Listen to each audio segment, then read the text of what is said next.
All right, that should be working. Let's get into it. So this is our next little um, sort of presentation on body systems, and it's kind of we're starting to get there. We've gone through a couple of things now, and now we're just sort of starting to get to the end, more so towards the end of the unit.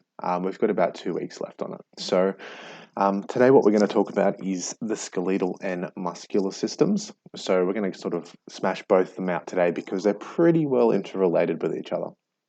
So let's go. What are our learning intentions? So today we want to be able to identify and explain the structure and function of basically both the skeletal system and the muscular system. We want to be able to talk about both. We want to be able to say that this is the skeletal system, this is what it does, and then we have the muscular system, and this is what the muscular system does, and then sort of give a bit of information, more or less, what both of these systems do and why they're important. So let's go. We have the skeletal system here. It's just a really basic overview. There's way more bones than this, and I'll tell you how many in a second. But this just gives us a really quick overview of how many there are. So we've got skull, mandible. A lot of these words you might not have heard prior to this, and I'm not going to expect you to understand or be able to recall all of them, but just being able to have a basic overview like this and maybe give me a couple, that'd be really good. One of the easiest ones to remember is this one right here. And if you look at the picture, this one right here, it's called the humerus. Now, why do you think they call it the funny bone? Because it's the humerus. You hit your funny bone, you hit it here roughly. It's humerus. That's why they call it the funny bone, because it's the humerus. But there's a couple more, like obviously your skull's pretty easy. The thing that attaches to your skull, this part here, your chin, that's your mandible. Over on your collarbone here, you have your clavicle, you have your scapula that comes out here, you have the radius and ulna coming out on your forearms. Like, you don't have to tell me every single one of them, but being able to tell me some of them would be really, really handy. All right, so what is the skeletal system? It's a collection of all of the bones, cartilage, ligaments, and tendons in our body. And I've given you a bit of a rough overview about what each of those are there. The bones, so just like the bones that we're talking about, like the clavicle and stuff, they provide rigid structure. They're there to give us structure. We have cartilage. Now you'll find cartilage in places like your shoulder. So I know that I can sometimes have some rough cartilage in there. It's there to like cushion the joints so that they're not just like scraping up against each other all the time. Because if that was the case, we might find that the bones would start to like rub each other like this. So instead, imagine that there's a bit of jelly in there, and the jelly kind of works to cushion the joints so they don't rub into each other. We've got ligaments, so they attach bone to bone. And then we've got tendons which attach muscle to bone. So you'll find that if you put your arm up like this, you'll probably see that there's this thing right here where the bone and the muscle join up, and that's kind of where that, like an example of one of those tendons. What are the roles and the function? I'm all over the place this morning. Haven't had enough coffee. What are the roles and the functions of the skeletal system? So they provide support and shape for your body. They protect our softer organs. So think the ribs and how our lungs are right underneath those ribs. So they're there they're there to provide structure, but they're also there to protect our lungs from the outside world. So if we get hit really hard right here, chances are our ribs are going to protect they're going to protect our lungs from taking the impact. And the last thing that's really important is movement in conjunction with the muscles. So the muscles and the skeletal system sort of work together to make sure that we can move. There's three main joints that we're not going to look at very intensely, but have a look at this diagram. There's three main parts. We have the fixed joint. So the example of the fixed joint that they've used up the top there is in your brain. If you wanted to, have a bit of a Google, go to Google and put in a skeleton, and you'll be able to, I don't think I actually have a skeleton around here, sadly not. You'll see kind of looks like this. In the skeleton, there's kind of like this not mismatch, but this really nice jigsaw puzzle kind of part happening. And it's just so that these bones can stick together and they don't actually get pulled apart at all. The next one is a ball and socket joint. Now, there's about 4 main ones, and you can see them on the actual picture there. There's one of the best examples is our shoulder. Has a ball and socket joint, so our scapula and our humerus sort of join here in this ball and socket joint. And from there, we can move up, we can move back, we can move forward.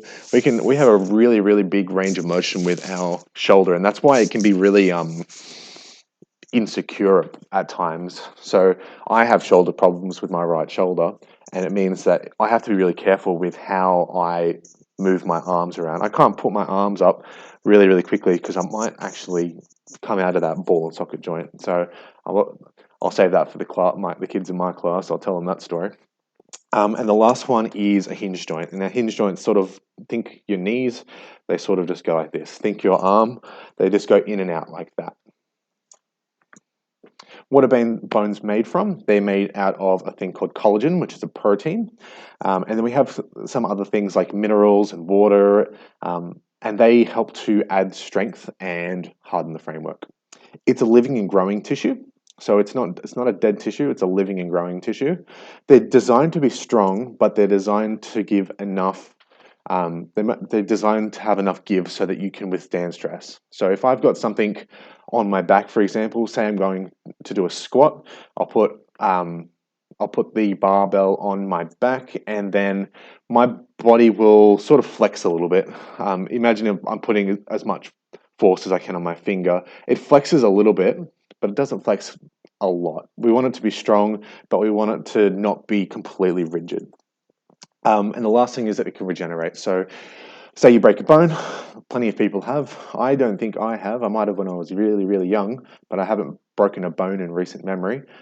They can regenerate. So you get put in a cast and you basically get told to just leave it for about, 4 or 6 weeks, and voila, you'll be back to normal. It's alive, so they have a good supply of blood vessels, both in the outer parts and especially in the inner part of the bone, which contains bone marrow. So when you give a bone to a dog, they really love that bone marrow. Delicious to them, and it's got lots of great stuff for them.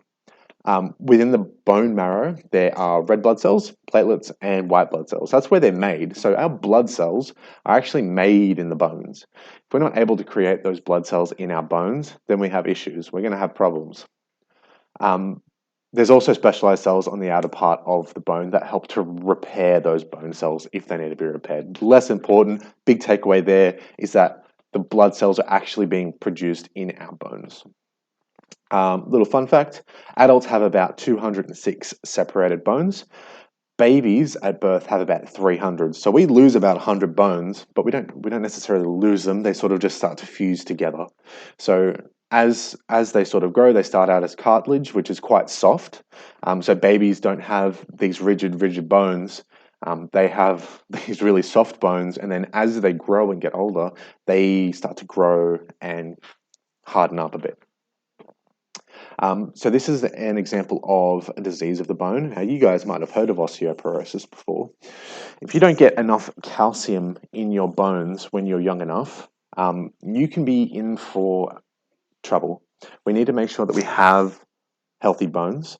And if we're not getting enough calcium, then we start to get what we have on the right here, which is like a really, really, really small, a weaker structure. Basically how it goes, and why learning about this is so important, is that up to about the age of 25, you can develop your calcium store. This is the store that's really good. After about 25, you can't, or you're not able to actually make that calcium store anymore. So you'll slowly drop off. So it's really important that when you're young, you get lots of calcium so that you can have those strong bones, so you don't lead to this osteoporotic bone. When they start to look like this, something as small as a wet spot on the floor can lead to the end. Falling in old people is an injury that they often can't recover from because they have these weak bones. So, okay, the second part of this is the muscular system. We'll try to speed that up a little bit. Muscles work in antagonistic pairs. Now, what do I mean by that? It means they do opposite things. Each bone each muscle can only really contract. They can contract and they can relax. So think about my bicep right here. I have my bicep. This part is able to contract, and the only way I can get it down again is that if my tricep then contracts, and I have this contract thing going on. So they work in antagonistic pair. Doesn't matter which bone, which sort of muscle you're talking about, as far as like the muscles on your body go. Each thing has an antagonistic pair. So, for example, if my pectoral muscles are one thing contracting this way, then on my back, there's one that's going to contract this way. So there's a couple of things there. Sometimes they can work together. So we have this picture here. So we have the bicep and we have the tricep, and they're sort of working together. What's the function of the muscles? They give the body shape. So bodybuilders in particular, they love having good big muscles because it gives the body a bit of shape. It allows the body to move, really important. If you don't have muscles, you wouldn't be able to move. And it also protects the major organs. Think very carefully about the implications of having, like, not abs, everyone has abs, but like the abdominal area, all of that there's a muscle to try and stop things like knives getting in there should it happen, or stopping something sharp from getting in there. That's why you have those muscles. It provides structure, but it also is there to protect. So here's another example of one of those antagonistic ones. We have the quads up here, and then we have like the glutes over on this side. So we have one's going to pull our leg that way. So put your leg out in front of you. If you tense it, go like that, you'll feel those quads. And then if you were to pull it back, you'll feel the same sort of thing. You'll feel these muscles working instead of these ones. Muscular system takes up about half the human body weight. They're able to contract and relax. Muscle groups can form groups that work together. They can be voluntary or involuntary, depending on whether we need them for. So I can decide what I'm doing with my arm, but things like my digestive system, they're sort of working subconsciously. I don't have to worry about them. They get done automatically. 3 types of muscles. We've got striated muscles, so they are the ones like these ones. My biceps and my triceps, they're striated, so they're controlling the movement of the skeleton. We have cardiac muscles, so they're the heart muscles. They are the ones that are controlling the pumping of the heart. And then the last one is smooth muscle. So think internal muscles here. They control the contractions of the internal systems. So here's some specifics. Muscles can be grown through a process of progressively overloading the muscle. So one of the examples I like to make is when you have a pig, for example, you have a really young piglet, you're able to just pick that up, and maybe you need to take it from one field to another. So you're picking this pig up each day and you're taking it to another field to be fed or whatever the case is. So each day it's growing. It's growing. You're putting it there. And suddenly your pig's like this big, and it starts to get a little bit harder to do it. But you're also getting stronger as you do this. So each day, because it's quite passive, you're picking it up, and then by the end of it, you're a massive bodybuilder. You've got huge muscles because you've just carried this massive pig from one spot to another. So this is what progressively overloading the muscle is. They're made up of fibers, so think of like tons of little fibers. If you look on the edge here, there's lots of fibers here that contract and they shorten up. So whenever we're contracting, we're shortening the muscles. The contraction of muscles requires energy from respiration, so that ATP that we talked about last time. The muscle tissue, if it can't get enough oxygen, it has to use another form of respiration, which is a little bit less efficient, and it produces something called lactic acid. So if you've ever gone to like a athletics carnival or a cross-country event and you've spent the whole day doing stuff, your muscles really, really hurt afterwards. And it's because of that lactic acid. Eventually it goes away, but when we talk about athletes, we try to say that we're trying to prevent that lactic acid buildup. So we have just a sort of a basic diagram of all the muscles in the body. There's some around the face for the face muscle. We've got ones around the neck. We've got ones around our upper body, our lower body, our quadriceps. We've got a bunch of them. Just to wrap up, because we want to try and not make this too long, skeletal systems and the muscular systems are really important for the structure and function of our body. They allow us to move and retain form. They can be a very complicated system at times. Ask any, well, you probably won't be able to ask any, but I've come into contact with many like bodybuilders, even like physios, people that do radiology. It can be a really complicated system. It's a really tricky thing, and sometimes, like doctors, they need to learn every single bone and muscle in the body. It can be difficult. There's 206 bones, and then think about how many muscles there are as well. It's a very important system to maintain as we grow older. So when you're young, it's kind of you're growing, and then you get to that point where your set point is sort of like done. That's you. After that, it's all about maintaining your body. So once we get to about 25, where I'm roughly at, I have finished sort of my growing cycle. I can't, within reason, I can grow. I still can grow my muscles, but my bones aren't probably going to grow too much more unless I do resistance training with weights, which is what I do, because that helps to retain that muscle, it retains that bone density, and we have to try and retain that as we grow older, because otherwise, if we become sedentary, we eventually get to the part where we don't have much muscle, we don't have much bone density, we fall over, and suddenly we can't get back up because our bones are broken. So really important to make sure that you are doing that. But yeah, that's where I wanted to leave it. That's the end of it. I hope that has helped. We'll leave it there. See you later.